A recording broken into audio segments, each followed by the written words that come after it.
दोस्तों रिसेंटली ही इस प्रकार की न्यूज आप ऑनलाइन देख रहे होगे, बहुत ज्यादा इस टॉपिक को कवर किया जा रहा है। महाराष्ट्र की रायगढ़ डिस्ट्रिक्ट के कोस्टल इलाके में एक अनआइडेंटिफाइड यॉट नजर आई।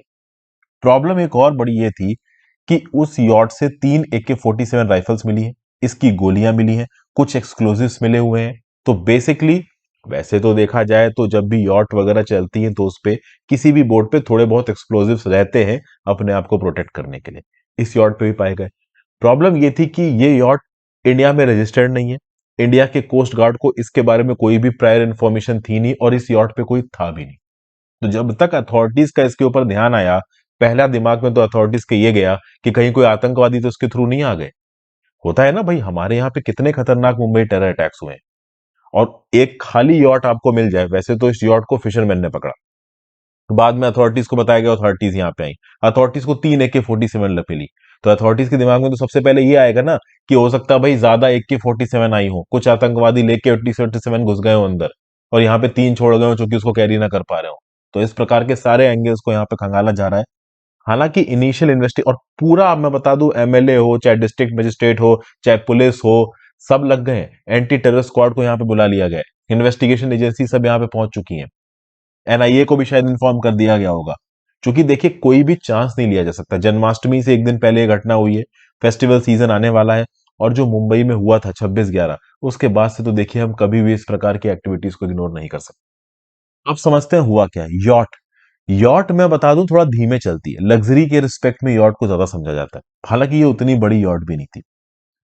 अब ये यॉट पहुंची कहां है, तो हरिहरेश्वर शोर पे पहुंची। अगर आप मैप पे पहुंचो तो हरिहरेश्वर शोर आपको यहां कहीं नजर आ रहा है।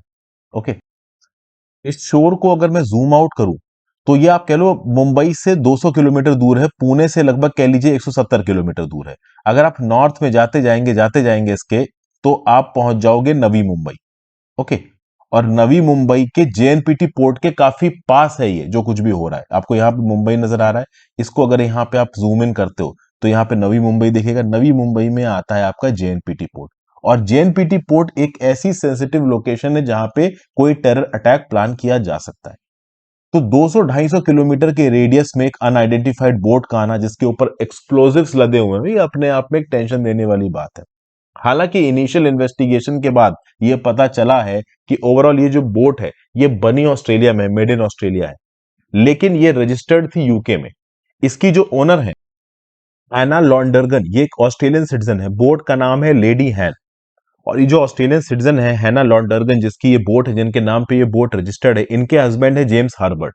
जेम्स हार्बर्ट इस पर्टिकुलर बोट के कैप्टन थे। और बोट किस कंपनी के द्वारा रजिस्टर की गई थी, तो भाई कंपनी का नाम यहां पे बताया जा रहा है नेपच्यून मैरीटाइम सिक्योरिटी लिमिटेड। ये जो नेपच्यून मैरीटाइम सिक्योरिटी लिमिटेड नाम की कंपनी है, ये यूके में रजिस्टर्ड है, यूनाइटेड किंगडम में। अब उनको भी इस पर्टिकुलर बोर्ड के बारे में इंफॉर्मेशन मिल गई है, तो ओवरऑल वो भी शायद जल्दी एक स्टेटमेंट रिलीज करेंगे। हुआ क्या यहां पे इस पर्टिकुलर बोर्ड के पास, ये इंडिया कैसे पहुंच गई। देखिए ऐसा बताया जा रहा था कि ये बोट जा रही थी फ्रॉम मस्कट। मस्कट ओमान में है। कहां जा रही थी, यूरोप जा रही थी। और 26 जून को इसके इंजन में कुछ प्रॉब्लम आ गई। तो यहां पे नक्शा देखिए, ओवरऑल ये नक्शा आपको नजर आ रहा है। ओमान इधर है, ओमान में यहां पे आपको मस्कट दिख रहा है।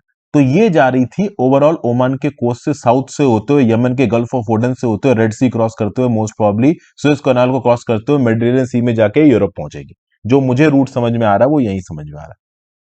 तो कहीं ना कहीं अगर आप देखिए, तो अगर मैं यहां पे आपको ड्रॉ करके समझाऊं तो यहां कहीं मस्कट से शुरू हुई और मोस्ट प्रॉब्ली इसका रूट कुछ ऐसा रहा होगा कि ऐसे तैर के गल्फ ऑफ एडन के थ्रू होते हुए, यहां से रेड सी क्रॉस करते हुए, स्विस कैनाल से निकल के मेडिटेरियन सी में घुस जाएगी और यूरोप चली जाएगी। लेकिन 26 जून को इसके इंजन में कुछ प्रॉब्लम आ गई। अब एग्जैक्टली किस जगह पे प्रॉब्लम आई इसके बारे में जानकारी ज्यादा है नहीं। तो इसने, इस पर्टिकुलर बोट ने एक डिस्ट्रेस सिग्नल दिया और इस डिस्ट्रेस सिग्नल के रिस्पॉन्स में एक कोरियन वॉरशिप इसके पास में था। ये जो पर्टिकुलर गल्फ ऑफ एडन का इलाका है ना, ये एक बहुत ही बिजी शिपिंग लेन है। यहां पे बहुत सारे वॉरशिप्स लगातार घूमते रहते हैं और बहुत सारी छोटी मोटी बोट्स भी चलती रहती हैं। तो वो आपके कॉमर्शियल वैसल हो सकते हैं, छोटी मोटी बोट्स हो सकती हैं, टूरिस्ट बोट्स हो सकती हैं, किसी भी प्रकार की यॉट हो सकती है। और इस इलाके में बहुत सारे वॉरशिप्स भी इन पर्टिकुलर सी लेन्स को गार्ड करते हैं। तो इस पर्टिकुलर, आप कह लो, कोरियन शिप को डिस्ट्रेस सिग्नल मिला। कोरियन शिप आया उसने इस बोट से सारे जो क्रू मेंबर्स थे उसको बचा लिया और उनको ओमान ड्रॉप कर दिया।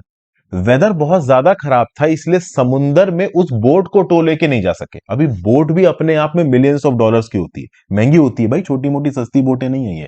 तो चूंकि रफ वेदर था, तो ह्यूमन लाइफ्स को इस वॉरशिप ने बचा के ओमान में छोड़ दिया और बोट वहीं समुंदर में छोड़ दी। अब वो बोट मोस्ट प्रॉब्ली यहां या यहां अगर कहीं छोड़ी गई होगी, तो वो तैरते तैरते पहुंच गई कहां पे, मुंबई के पास, मुंबई से 200 किलोमीटर साउथ में। अब एक सवाल यहां पे उठता है कि भाई ये पूरा अरेबियन सी क्रॉस करके मुंबई क्यों पहुंची, ये यमन क्यों नहीं पहुंची, या आप कह लो डिजिबूती क्यों नहीं पहुंची, सोमालिया क्यों नहीं पहुंची, ओमान क्यों नहीं पहुंची, ये पूरा अरेबियन सी जो सबसे दूर लैंड मास है वहां कैसे पहुंची? तो इसकी एक वजह जो मुझे समझ में आ रही है वो शायद मॉनसून विंड्स है। इस समय पे जो मॉनसून विंड्स का फ्लो है वो कुछ इस प्रकार से है। तो इस पर्टिकुलर फ्लो में ऑब्वियस सी बात है, इस पर्टिकुलर रीजन में कोई भी बोट होगी तो वो इंडिया की तरफ खींची चली जाएगी। और ये बोट काफी हद तक डैमेज भी हो चुकी थी। ऑब्वियस सी बात है, इस बोट में कोई भी नहीं था। पूरा अरेबियन सी क्रॉस करके ये बोट इंडिया के कोस्ट पे पहुंच गई। अगर मान लीजिए ये साउथ वेस्ट मानसून का सीजन नहीं होता, ओवरऑल कोई दूसरा सीजन होता, तो जो बोट का डायरेक्शन होता वो कुछ इस प्रकार से होता, उल्टी हवा में डायरेक्शन में हवा बह रही होती। तो ये बोट मोस्ट प्रॉब्ली सोमालिया के कोस्ट पे या फिर अफ्रीका के ईस्टर्न कोस्ट पे किसी कंट्री के कोस्ट पे लड़ती जाके, या हो सकता है कि डिजिबोती इस किसी जगह पे जाके लड़ जाती। लेकिन हवा के फ्लो के डायरेक्शन के चलते प्राइमा फेसी जो समझ में आ रहा है, इंडियन कोस्ट पे ये पर्टिकुलर बोट पहुंच गई। तो प्रिलिमिनरी आधार पर देखिए, ये जो बोट इंडिया के कोस्ट पे कैसे पहुंची, ये मैं अपने आपको बता रहा हूं, ये कहीं रिपोर्ट नहीं किया गया। हो सकता है मेरी जो ऑब्जर्वेशन है वो बाद में गलत निकला है, बट अभी भी इसका टर्न एंगल खंगाला जाता है। लेकिन टर्न एंगल इसका मोस्ट प्रॉब्ली है नहीं, क्योंकि ऑटोमेटिकली 26 जून को ये इंसिडेंट डॉक्यूमेंट हुआ है मस्कट में। और आपके लोग, मस्कट से यूरोप एक बोट जा रही थी, कोरियन वॉरशिप ने उसको बचाया, क्रू को मस्कट में छोड़ा और ओवरऑल बोट को अबंडन छोड़ दिया। अब कोई टेररिस्ट ये सोच के बैठा हो कि ये बोट अबंडेंड हो गई है, अब अबंडेंड बोट की जानकारी मिल जाए किसी एक एनिमी कंट्री को और उसके बाद वो उस अबंडेंड बोट को इंडिया के खिलाफ टेरर अटैक में इस्तेमाल करे, तो एक अलग चीज है। उतने हाई लेवल की प्लानिंग हुई होगी इसके चांसेस थोड़े कम है, बट फिर भी भारत सरकार टेरर एंगल खंगाल रही है। ये देख रही कि क्या कि इस बोट का इस्तेमाल करके गलत तरीके से कुछ लोग इंडिया के अंदर हथियार लेके तो नहीं घुस गए, जिस प्रकार से वो 26/11 के समय पे घुसे थे।